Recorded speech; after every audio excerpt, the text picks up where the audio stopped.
I'd like to welcome you all back for the second panel. I think this is going to be in some ways, a more interesting panel from a different perspective.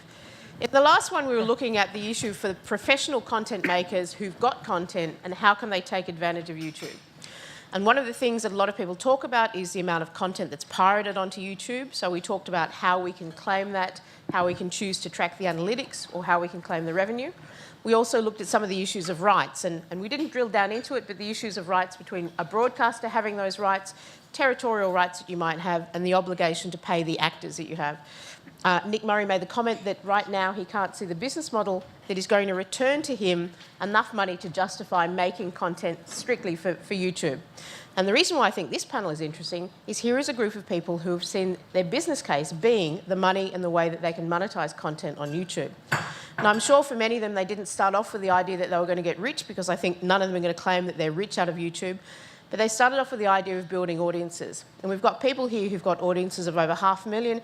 We have somebody who has a subscriber base of almost 1.3 million people. Now, when you consider that that would be a fantastic viewing on an Australian TV series, we've got a TV star here whose TV show is on YouTube. And what we're also looking at is a great deal of dedication. People who make content regularly, on an ongoing basis, consistently delivering to their audiences, which is why their audiences stay engaged with them. And we're going to be having a look at how you become, if you want, an independent producer on YouTube, how you get started in this business, and answer that question, if we can, of why don't they have TV shows? So please join me, first of all, with thank you. Please join me and welcome Natalie Tran, who's a video producer on YouTube under the nickname Community Channel. Natalie's videos are humorous monologues and skits acted out by herself and have made her the most subscribed Australian YouTuber. As of this morning, she had 1.28 million subscribers. So I had to check just before we came up here. We also have with us, we have Marty Mulholland and Blair Jocelyn, who are Mighty Car Mods. And Mighty Car Mods is Australia's #1 online DIY auto show on how to customise and improve the performance of your car. They've got over 600,000 viewers from all over the world each week, and it's run independently by its creators. And I think my favourite one is how to zombify your car and then how to turn it back into your family saloon. So if we're right... We do have, I can just adjust that old stat, just so it's clear. So we got 1.3 million views per week now, but we only just changed our website, which had old stats, so just... All right, so when did you have 600,000? December last year. Yeah, December. So December last year. So December, January, February, March. So in 6 months, you have more than doubled your audience size. Yes. Okay, fantastic. Gives you an idea of how quickly audiences can grow. Can we have a look at the Mighty Car Mods? In a world where cars are everything, and the streets call your name in the dead of night, one man and another man are changing the way the world modifies cars.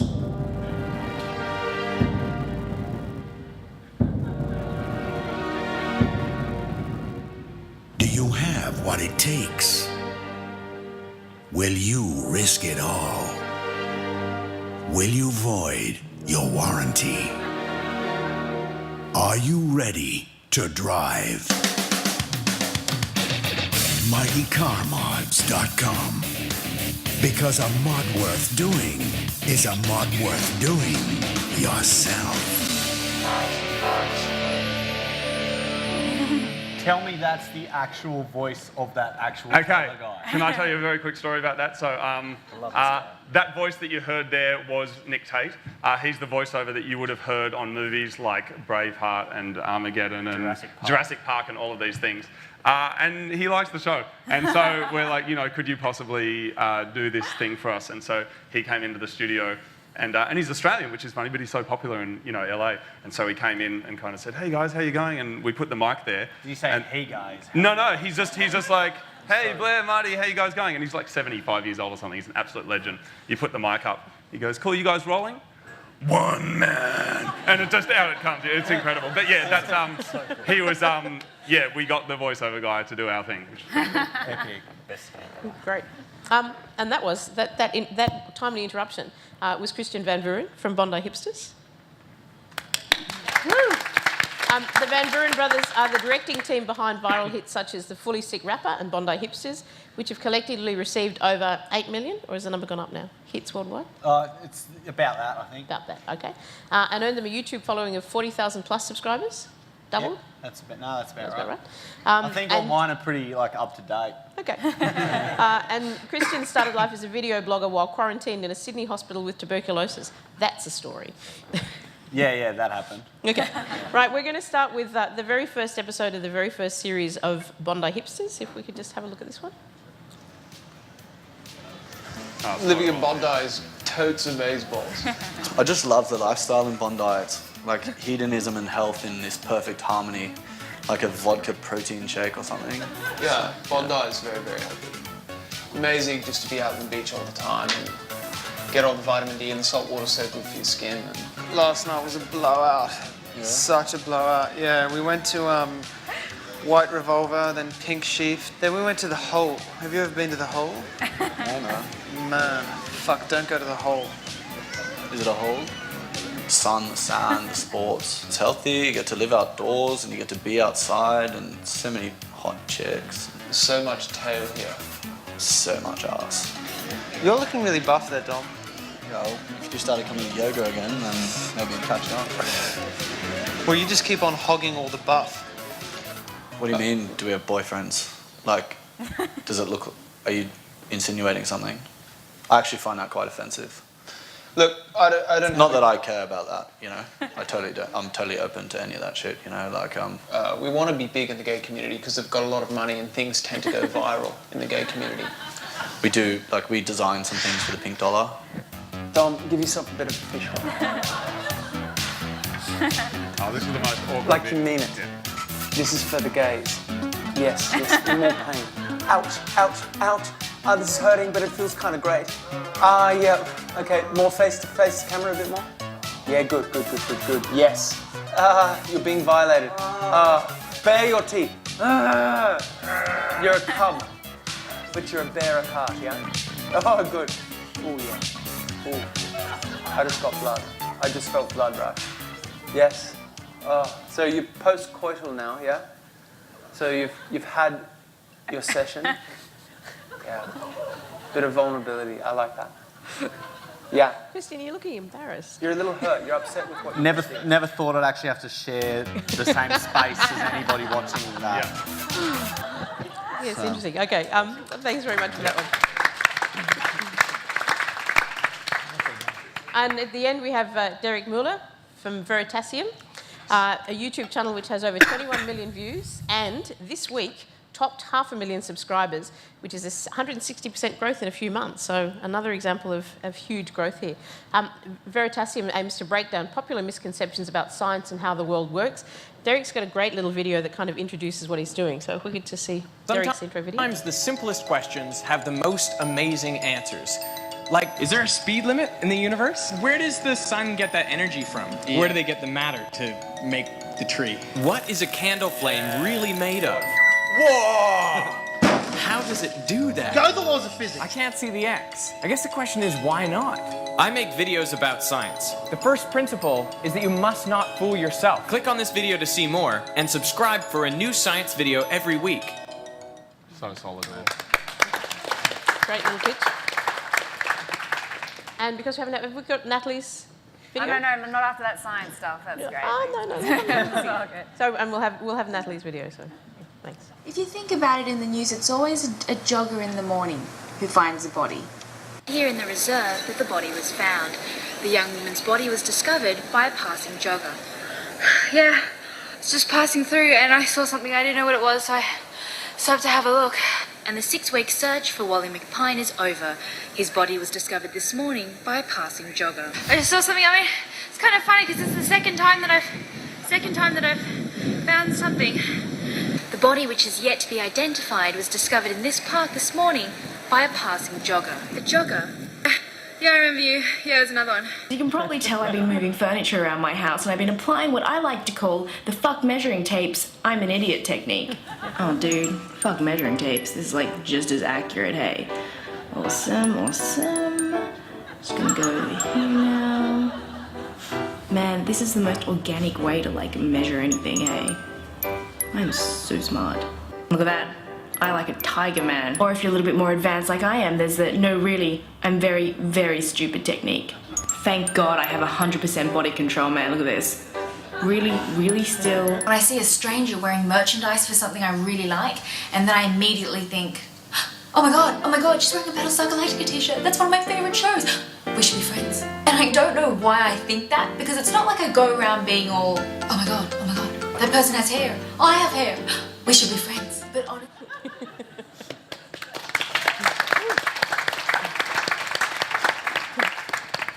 All right, so I'm going to throw it open to each of you, and we might start here at the end with the Marty car mods. So, Blair, Marty, how did you get started? What made you do it? And tell us a bit about your life as a I will say, professional video producer. How we started was we're both professional musicians. That's our actual real job in the studios and stuff like that. And we were working in recording studios together. And we just realised one day that we both had the same kind of passion for cars. Blair's always been into doing all sorts of cool video stuff, which I'm sure he'll tell you about. But yeah, so we kind of came from that background a little bit. I've always had cars. My first car was $300. I bought it off a guy at a bowling alley who was going to jail for speeding. But you know, my parents thought, hey, $300, why not? And maybe he'll learn something. And I learned a lot, actually. Got pulled over a couple of times, and you know, because stuff was falling off my car. But that's a great way to kind of get your start. And so I kind of developed a lot of DIY skills. Didn't have a lot of cash. You know, I was working jobs, going to uni, doing all that kind of stuff. Didn't have a lot of cash to, you know, do anything. And so I learned a lot of DIY skills, and that's kind of... Yeah, what was interesting is while Marty was doing those things, dealing with kind of drug lords who were selling their cars, I was born in rural New South Wales in Grafton, and from the moment that I was born, my earliest memories, I wanted to write music for TV commercials. It's all I wanted to do. I didn't want to be a rock star or a film star or be in a band. I just wanted to write music for a Huggies commercial or something. Like Have you done it? Have you done it? Yeah, I have now. Yeah. Tell us which commercial you wrote the music for. How long have you got? I'll get to it. Okay. No, I did Huggies. I got there, which was pretty cool. Anybody here that's a musician or a filmmaker probably knows how difficult it is to try and get any work, particularly as a composer. So while Marty was spending his teenage years learning about cars, what I did was I did my music degree full time, and while I was doing that, I also studied film. And by studying film, I used to make my own short films just so I would have something to write the music to, because no one would give me a job. And so I got a VHS camera when I was young and learned about stop motion and things like that. So I was learning the craft of film, and then later on went to work in adult film, and not starring in it, but doing music for a couple of questionable things that I'd never tell my parents about. And this is being filmed, that's awesome. Then continued working as a musician and had skills as a filmmaker as well. And I met Marty at a school where we were both teaching music. And I bought a Jeep, which was a really silly idea. I was in Africa and got food poisoning and was delirious and was in hospital, and I thought, let's buy a Jeep. And they use too much fuel, and so I bought a little car instead, but little cars that are cheap cars don't have many good facilities or safety things. I'd met Marty, and he said, if you want, I can fix it up. And eco cars are going to be a really big thing. They're going to be massive, so let's start a blog called Clean and Green Eco Car. And I thought that sounded like a shit idea for a website. So I said, let's call it something else, Mighty Mods, and it'll be small cars. And I know how to film things, and Marty said, well, I know how to fix things. And so together, we started making these videos at the end of 2007. So that's the story, pretty much.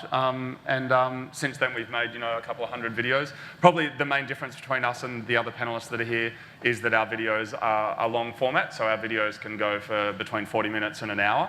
And so what's been exciting for us is that those views that we're getting each week, over 1 million views, they're people who are watching up to an hour's worth of content. So it's a lot of actual video that people are watching.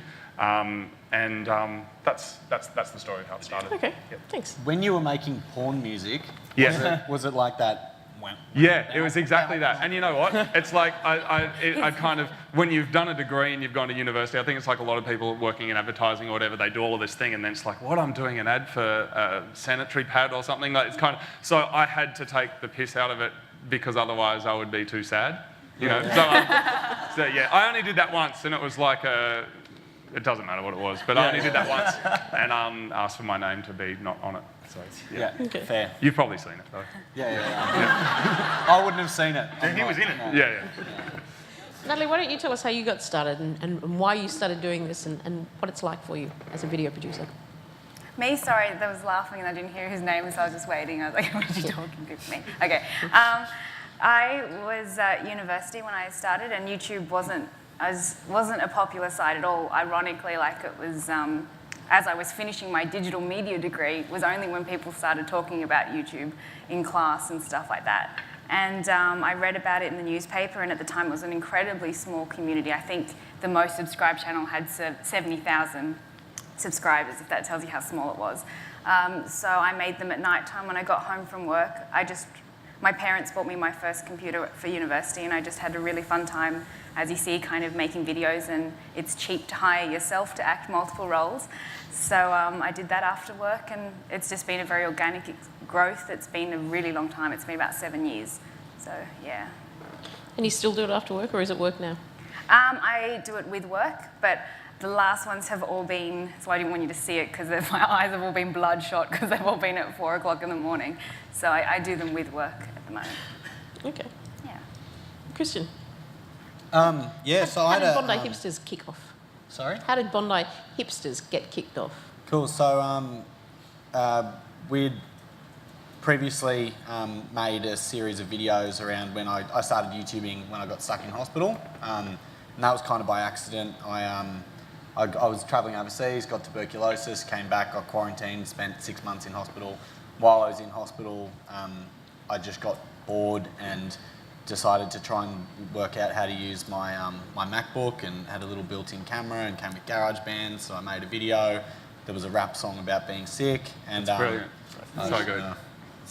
It's just the remedy, like it's a culmination of a lot of medication and a lot of time on my own, and kind of put that online only because I tried to email it to a friend and the video was too big, so I said I'll put it on YouTube and just send me a link, and so I did that, and then anyway that gave me something to do while I was in hospital, so I just kept making videos, and they kind of went viral-ish while I was in hospital, and when I got out, I kind of had so much fun making these videos in hospital that my brother and I decided, like, let's make a web series, let's kind of keep making stuff. He'd been through film school, so he had a kind of a knowledge base of the type of things that you need to do to make stuff, and so we started trying to make wider comedy things away from that idea, and anyway, we ended up making this 1-hour pilot for MTV through a competition called the 180 Project that was running at the time, which was like a film competition that we were lucky enough to win. And on that project, we met Nick Bosha, who played one of the characters in that. Funnily enough, we actually tried to get hold of Nat through her YouTube channel to play one of these characters as well. Some sick guy in hospital. Sounds safe. And then so in meeting Nick, we had such a great time working with him on this other pilot we made that we said, like, it'd be good fun to make a web series together. And take our learnings. So Nick, who's the other creator of Bondi Hipsters, he was involved in making Beach Daz with a couple of friends, which is another big kind of YouTube success, and he's also been associated with a very dodgy character named Trent from Punchy. And so, like, we had this Fully Sick Rapper stuff, he had these other projects he'd worked on, and we thought, let's kind of take our learnings and put that into a new web series. And so Bondi Hipsters was something that we kind of started making out, you know, we just wanted to make comedy with a very small crew that we could shoot lots of in very short periods of time. So we chose a mockumentary format, which is these guys just talking shit on a couch, and then we could shoot overlay very easily. And I mean, we've made 45 episodes of Bondi Hipsters, and we've shot for about 3 weekends in total. So we were able to kind of shoot 30 pages of script in a weekend and just turn around weekly videos. So then the most work for that is, I suppose, the post process for me is just editing. So we shoot large amounts of it over a weekend, and then 1 video a week is enough that I can sit at home and, amongst other work, edit a video, put it out, and maintain some kind of regularity. And so that season of 45 eps, we've kind of wrapped up now because we're working on some other stuff. But that was something that we did 1 video a week from like December 2012 through to, I don't know, like just December 2011 through to like close to November 2012 or something. Yeah. Okay, thanks. And the Van Vuuren brothers, that's you and your brother. Sorry, yeah. So Connor is my brother, and our surname is Van Vuuren. So bingo, the Van Vuuren brothers. Yeah. Okay. All right, Derek, how did you get started with My this? story. I guess I always wanted to be a filmmaker or an actor. In fact, when I was 17, it's a bit of a weird story because I have obviously a North American accent. I grew up in Vancouver, but I was born in Australia outside Melbourne. Anyway, so when I was 17, I was graduating from high school. I sent an email to AFTRS, the Australian Film, Television, Radio School, and I said, look, I want to be a filmmaker. Can I come to your place? And they wrote back very kindly, and they said, look, the average age of our applicants are 26. They generally have a bachelor's degree, that kind of thing. And my dad basically said no, put the kibosh on any kind of film acting type thing when I was 17. And so I went and did a degree in engineering in Canada, engineering and physics. Then I moved to Sydney when I was 21, and I said, I want to go to AFTRS. So I came to AFTRS and I said, let's do this. I was still a bit young though, so I thought I need to do something to sort of build up my experience in the film industry before AFTRS is going to accept me. And so I did a PhD, because that's... So I was waiting around, I was like, these guys will actually pay you, give you an office and a computer. Are you kidding? And then you get all this flexibility, and I thought, that's amazing. And I thought, while I'm doing this PhD, I can go and I can volunteer at AFTRS, which in fact I did in 2005. On a horrific film that cost $100,000, and it was dreadful from script to what. And I looked at it, and it was really upsetting. Anyway, it wasn't an adult film, was it? It 2005? wasn't. The actors adult film. Yeah, it had terrible music on it. Yeah, that could have been mine. No, the music was good. Okay. So I did a bit of volunteering with AFTRS, but you know what happens when you do a PhD? And this is a pro tip if you guys haven't. It's that it sucks your whole life in. So that became my life for 3.5 years. And I kind of had the smarts to make my PhD in physics, but about how to make films to teach physics. So I spent 3.5 years researching the literature and making films, which were terrible, by the way. But I was trying to figure out what works best. So I was doing research and getting published and doing presentations. I finished my PhD, and I was like, AFTRS, it's time. I'm 25. I'm just getting in the door at the right time.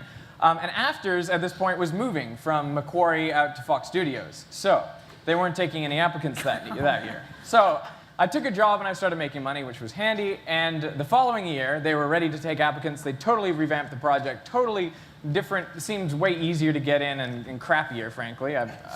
No offense if anyone from AFTRS is here, but we're going to have to talk about this after. Anyway, so I applied to them and I said, look, I've got a PhD in physics and engineering and blah, blah, blah, but I really like videos. That's where my heart is, you know what I mean? And AFTRS was like, nah.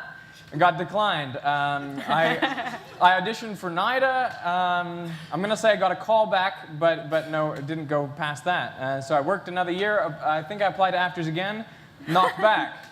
And I quit my job and I started making videos on YouTube. So that's...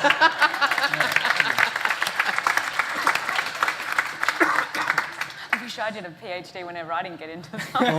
That's why I haven't done a PhD. Yeah. It sucked your whole life. You two star in your own videos. Yes. Natalie, you are the multiple star of your own videos. Yeah. Derek, you're the star of your own video. Christiaan, you use talent. You've got a relationship with that talent, with the people that you use in the videos for Bondi Hipster. Yeah, I'm also one of the Bondi Hipsters. Yes, I know that. Yes, I think we recognise that. With a wig on and whatnot. But how do you do... One of the issues that came up in the previous session was about rights and paying actors. How does that work in your case, where you are actually using an actor? We, the whole purpose for our YouTube channel for us has been, we want to be creators, right? We want to make films. We want to make TV shows. We've got a very high respect for YouTube as a platform and for the online world as a place to grow, to facilitate creativity, to get exposure to audience and whatnot. But for us, we've never treated our YouTube channel like a opportunity to earn an income. For us, I suppose one of the interesting things that it feels like in the industry at the moment, within the creative industries, is like for so many years, money has always given you access to audience, whereas now it feels like audience is giving you access to money. So, for us, it has always been that we want to make a YouTube channel where we can prove that people will like the stuff that we make. where we can grow a community around that content, where we can, you know, have a place where people can get to know the belief systems of these characters that we want to create and whatnot. But then we can take those along with scripts for the first 2 episodes, a bunch of outlines, and something that would be a more formal pitch for a TV show or a film, and combine that stuff together in order to get access to money to produce other bits and pieces. So would you say your goal was TV then, getting a TV production up? Yeah, I mean, like, we've got our goals. You know, we want to have a TV show that has, you know, a wider comedy narrative occurring on television, but uses the internet as a multi-platform show, the internet to establish the belief systems of those characters, to have mockumentary content, to have, you know, comedy music videos, to have a whole bunch of additional stuff for the show. And that's through, I suppose, you know, the strategy of that is through gaining access to, as a creator in Australia, you know, a lot of us, we have to look to guys like Screen New South Wales or Screen Australia or funding bodies in order to help get money so that you can pay your rent whilst you create these projects. But the idea is going to be to, you know, be able to access some of those multi-format funds that are available to creators out there, and to put some of those towards producing online content and some of that stuff towards producing more traditional TV style narrative. Now, Nick and Beach Daz made the transition from YouTube to the ABC as interstitials. Have you had approaches from broadcasters to Well, yeah, I take mean, Bondi Hipsters has been bought by ABC too, so all those existing 40 episodes that have been online are now going to be running as interstitials on ABC too. They've also been bought by Juice TV in New Zealand, so they run on like a music channel in and amongst the music videos and stuff like that over there. And, you know, we always had in mind a story arc and a wider, I mean, like, one of the questions I think that came to Nick towards the end was like, why don't these people have TV shows yet that are big YouTube creators? Is because audience is one part of the puzzle of like having a TV show, but the next thing is, what is that show? What is the story? What is the arc of the characters? What are people going to tune into week by week to watch?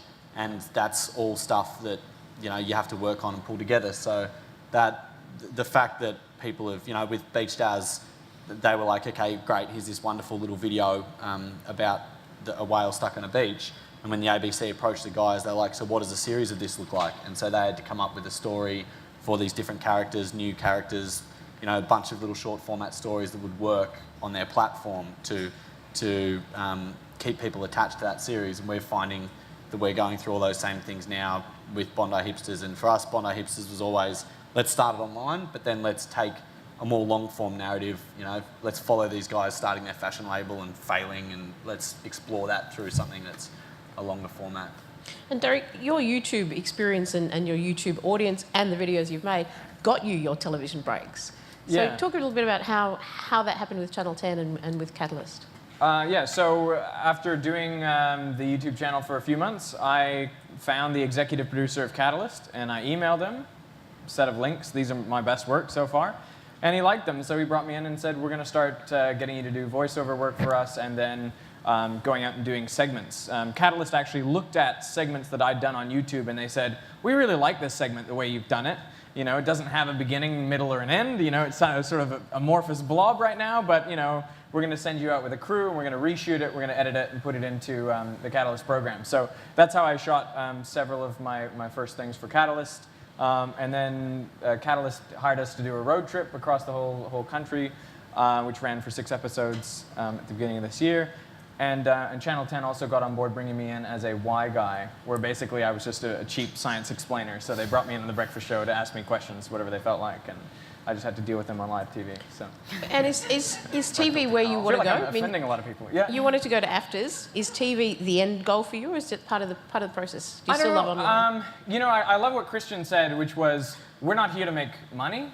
We're here because this is what we want to do. And I think, again, that relates back to what Nick was saying. If you wanted to make a big profit, then I think like open frozen yogurt shops or something. But if you want to make, you know, content that you're passionate about, like I do this because I love it and I want to communicate and I want to educate.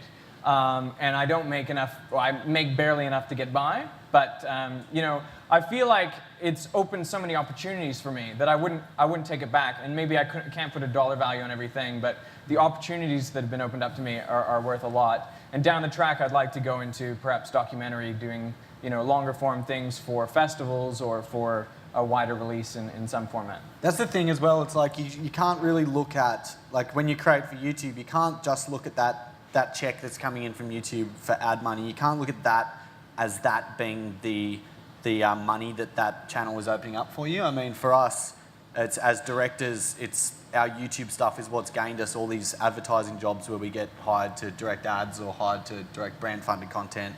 As writers, it's opened up the door for us to be able to be pulled in on writers' rooms and work on projects with other people. As creators, it's opened up the doors for us to have our own TV show and development and things like that. And so the channel is kind of a place where people can go to watch all the content. And we didn't even activate the advertising on our channel until a few months ago. We just kind of had it because I thought that maybe a 30-second ad is going to deter someone from watching the video after it. But Did it? It's views haven't gone up or down really since activating the advertising, and I think people are pretty used to seeing ads now on YouTube if they want to watch a piece of premium content. I think it's about a trade as well. I think if you're going to put up your videos, they have there's a good amount of people that watch them and they like them, and I think they're willing to trade 15 seconds of an ad because one of the interesting things that somebody said to me about ads on our channel, which we'd been making our show for 6 years and we didn't turn ads on for the first 3 years, not because we were trying to be this kind of neo-hippie thing, it's not about the money because it wasn't, but somebody said to us that when the ads come up, sorry Christian, but they blame YouTube, not us. So they go, YouTube put an ad on there. They don't go, oh, bloody Bondi hipsters have an ad. It's almost like it's separate to us. So I think if you're going to give somebody some good content, then sitting through 15 or 30 seconds is a good trade. It's not a good trade maybe if there's only a 20-second video or something there, but if it's longer, then I think it's a fair trade. I think it's so often it's relevant anyway. It's like some new cars come out and a car comes up before a car show. People, it's when I think years ago, people were advertising massage chairs, and we're like, who that drives a Holden Gemini is going to want to go home and buy a $5,000 massage chair when their car was $200. But if it's kind of relevant, then people seem to just accept it. So. Natalie, you've been saddled, and I'll say saddled, for a long time as being Australia's most famous or popular video producer, vlogger as it was at the time, and I think we've moved on now to recognising it as a producer. And I think nearly every time I've seen you, all people want to talk about is the money, so let's not talk about the money. I had that long conversation with my chauffeur this morning. It was so tedious. So let's talk about your experience, and particularly what's happened to you over the time that you've been doing it with regard to other opportunities. Has it opened up television for you? Has it opened up other opportunities? Has it opened you up on the comedy circuit? I've had opportunities to meet a lot of really interesting people. I haven't had that many opportunities with traditional media.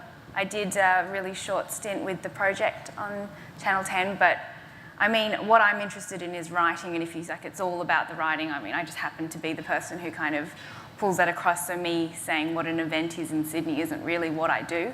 But I think that's pretty much all that's been extended for that kind of stuff.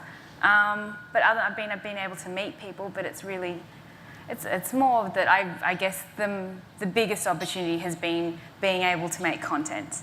Being able to make content, having immediate feedback for that content, having a community, and just having a really positive experience with that. That's probably been the biggest benefit. And are the analytics of your audience, are they of interest to you? Do you look at those to see which ones they're liking and how you could possibly tailor your content to Yeah, them? it's a really interesting audience. I have a 70% female audience, which I have always found incredibly interesting because it's comedy and it's always been categorised as comedy and put under comedy, and most people kind of assume that's not really something women, that women are the stronger audience in, but it's always been women.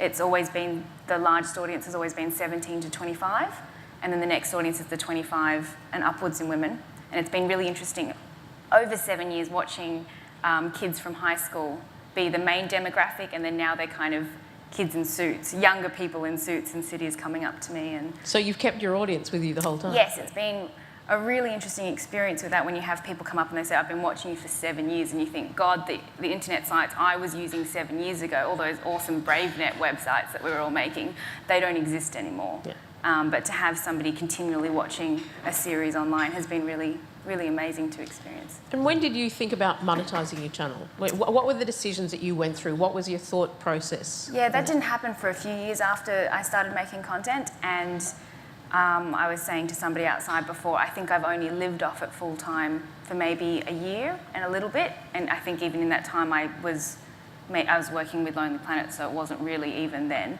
I've always had jobs on the side.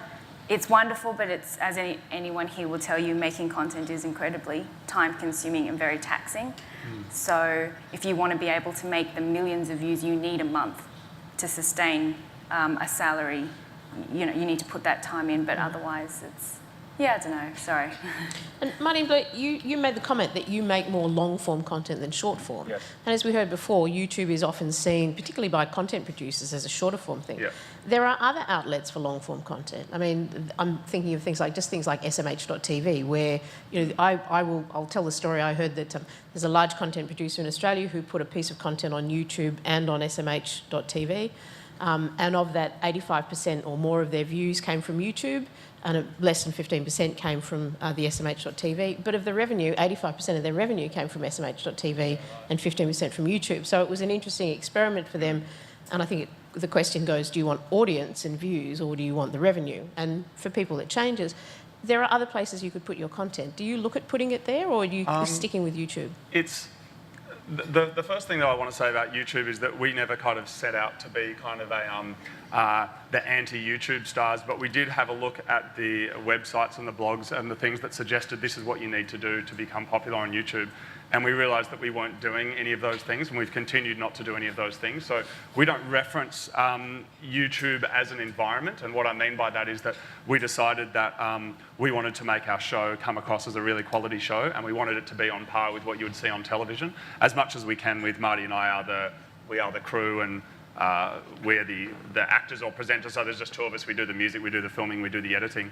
But we decided that as soon as we stand there and we say, make sure you click here and subscribe and tell your friends, then it takes us into a kind of a YouTuber space. And we decided that we didn't want to do that because we wanted to show that ourselves and our content on YouTube could come across like a serious production. And it wasn't that being a YouTube show cheapened it a bit, it just we both felt uncomfortable when media would interview us, and the questions were always the same as Natalie Tran's. They say, how long have you been doing it? How much money do you make? How is life as a YouTuber? And we would say, well, we're not YouTubers. And they'd go, well, you're in like the top 20 channels, so you're a YouTuber. And I'm like, well, we don't want to be defined by that. We just want to be creating something, and YouTube is one of the outlets where that plays. And as a platform to release stuff on, I mean, we started right at the beginning. I think you were saying 2006. We were at the end of 2007, so we're even a little bit later to the party. It was still postage stamp size. But even just, again, that freedom of being able to go, we made it, it is what it is, there's just two of us, here's the best thing we can do, and get it out there and just see what happens. Didn't have to go through any meetings, didn't have people calling us saying, no, change this, say something different. We've always tried to keep it fairly PG and something. We have the mum and girlfriend test, so show it to your mum or your girlfriend and go, are they laughing and are they offended? Okay, good, we're okay, and then it would get uploaded. And just seeing that kind of experiment, continue, I suppose. So, but yeah, never like, rate, comment, subscribe, upload 5 times a week. We couldn't do it because there's two of us, full-time jobs, doing on the side, our hobbies. So, yeah. But I mean, as well, that means that your content, like you could take and you could put onto a DVD, and then it doesn't make it specifically locked into that particular format. So the main format that we do have it up on YouTube is DVDs. So we have a shop, and you can buy our DVDs, which have bonus content and things on them. We are excited about the possibility of doing a TV series. We think that the idea of two guys travelling around and learning about food and culture through the vehicle of cars is really exciting. We've done it. Through the literal vehicle of cars. Yeah, using like a car to kind of explore that. And we had our first opportunity of that in 2010, where the Japanese Tourism Bureau said we want to get more tourists from Australia to Japan. And so they funded us a trip to do a road trip around Japan, and we took a road trip. But it wasn't a kind of a funny thing. It was we explored culture and looked at sake and went to museums and different things like that. And then afterwards, a website was put up by the Japanese Tourism Bureau where you could watch the film, which was a 1-hour film, and saw a limited cinema release in Sydney as well. And then you could look at all the things we did in the film, and via a website you could go and visit the same things, so you could do a Mighty Mods tour. And so we worked with ARS Films, who's here, and Discovery Channel thought it would make a kind of a great TV series, and so they gave us some money to do a pilot for that. That didn't happen for a variety of reasons. But it is something that we would like to explore. Is we kind of in training now, we feel like doing a 43-minute show rather than doing a 2-minute thing. We want to try and make TV hours, and we write all the music, we do all the editing. We want to try and make it as good for TV as we can, so that one day someone will just come along and say, there's 5 million people watching your show, 2.5 million a month are from Australia.